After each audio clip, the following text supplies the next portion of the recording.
Pre opening બિટ્સને settle થવા દઈએ. બ્રોકરેજ હાઉસીસના રિપોર્ટ્સ સ્ટોક્સ સેક્ટર સ્પેસિફિક હવે જાણીએ તૃપ્તિ કપૂરિયા પાસેથી. તૃપ્તિ, શું અપડેટ આવતી દેખાડી રહી છે બ્રોકરેજ હાઉસીસના રિપોર્ટમાં? ચાંદની, જેવી રીતે તમે વાત કરી કે એક્ચ્યુઅલ અને બજાજ ફાઇનાન્સના રિઝલ્ટ્સ આવ્યા છે, તો તેનાથી જ આપણે બ્રોકરેજ રિપોર્ટની શરૂઆત કરશું. તો એક્ચ્યુઅલ પર નોમુરા તરફથી આપણને બાય રેટિંગ આવતા જોવા મળ્યા છે. અહીંયા લક્ષ્યાંક તેમને 3200 રૂપિયા પ્રતિ શેર કર્યા છે. તેમનું કહેવું છે કે કંપનીમાં હવે ધીમે ધીમે સુધારા તરફ કંપની જે છે તે આગળ વધતી જઈ રહી છે. સાથે કંપનીનું વોલ્યુમ ગ્રોથ જે છે તે અનુમાનથી સારું રહ્યું છે અને વાર્ષિક ધોરણે 4% પર રહ્યું છે.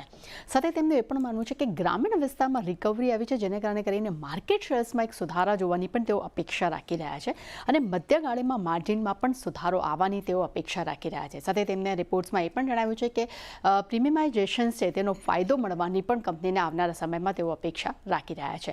પરંતુ મોર્ગન સ્ટેનલી તરફથી અહીંયા આપણને અંડરવેટ રેટિંગ જોવા મળ્યા છે અને લક્ષ્યાંક તેમને 1876 રૂપિયા પ્રતિ શેર કર્યા છે. તેમનું માનવું છે કે કંપનીના વોલ્યુમ ગ્રોથમાં વાર્ષિક ધોરણે 4%નો સુધારો આવ્યો છે, પરંતુ મેનેજમેન્ટની જે કમેન્ટ્રી જે છે તે FY25 માટે જે છે તે મજબૂત ગ્રોથના સંકેતો ઓછા આપી રહી છે. તેમને એવું લાગી રહ્યું છે કે ક્યાંક ને ક્યાંક ગ્રોથના સંકેતો જોવા નથી મળી રહ્યા અને નજીકના ગાળામાં પ્રાઇસ ગ્રોથ જે છે તે 0ની આસપાસ રહેવાનો તેમને અંદાજો આપ્યો છે. એટલે આ કારણસર અહીંયા આપણને એક્ચ્યુઅલમાં રેટિંગ થોડા ડાઉનગ્રેડ થતા જોવા મળ્યા છે. પરંતુ ICICI સિક્યોરિટી તરફથી આપણને રેટિંગ અપગ્રેડ જોવા મળ્યા છે અને તેમને રેટિંગ એડ કર્યા છે.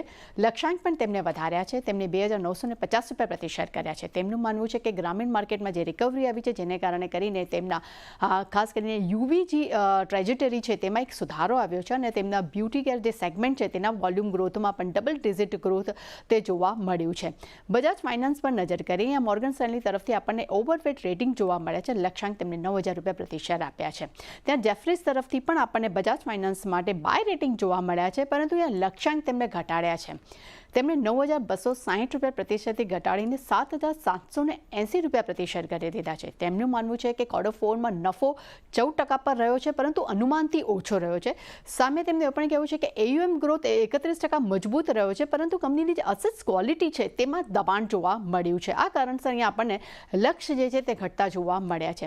કોફર્સ પર મોર્ગન સ્ટેનલીનો રિપોર્ટ જાણશું. અહીંયા આપણને ઓવરવેટ રેટિંગ જોવા મળ્યા છે અને લક્ષ્યાંક તેમને વધાર્યા છે અને તેમને 7180 રૂપિયા પ્રતિ શેર કર્યા છે.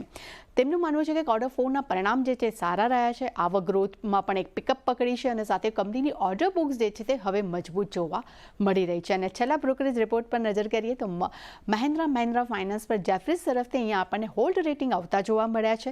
લક્ષ્યાંક પર નજર કરીએ તો તેમને 305 રૂપિયા પ્રતિ શેર આપ્યા છે. તેમનું માનવું છે કે કંપનીનો Q1માં નફો જે છે તે 45% પર રહ્યો છે અને અનુમાન કરતાં સારા નંબર્સ પણ આવતા જોવા મળ્યા છે. લોન ગ્રોથ પણ સારી એવી રિકવરી જોવા મળી છે અને સાથે તેમનું એ પણ માનવું છે કે નીચી ઉપજને કારણે કરીને માર્જિનમાં QOQ ધોરણે ક્યાંક ઘટાડો આવ્યો છે, પરંતુ સ્ટેજ 3 અને 2 આ બંનેના અસેટ્સમાં સારો એવો સુધારો જોવા મળ્યો છે. એટલે ચાંદની, જેટલા પણ બ્રોકરેજ રિપોર્ટ આવ્યા છે, ડેફિનેટલી આજે દરેક શેર્સમાં આપણે ક્યાંક ને ક્યાંક રિએક્શન જોવા મળી શકે છે.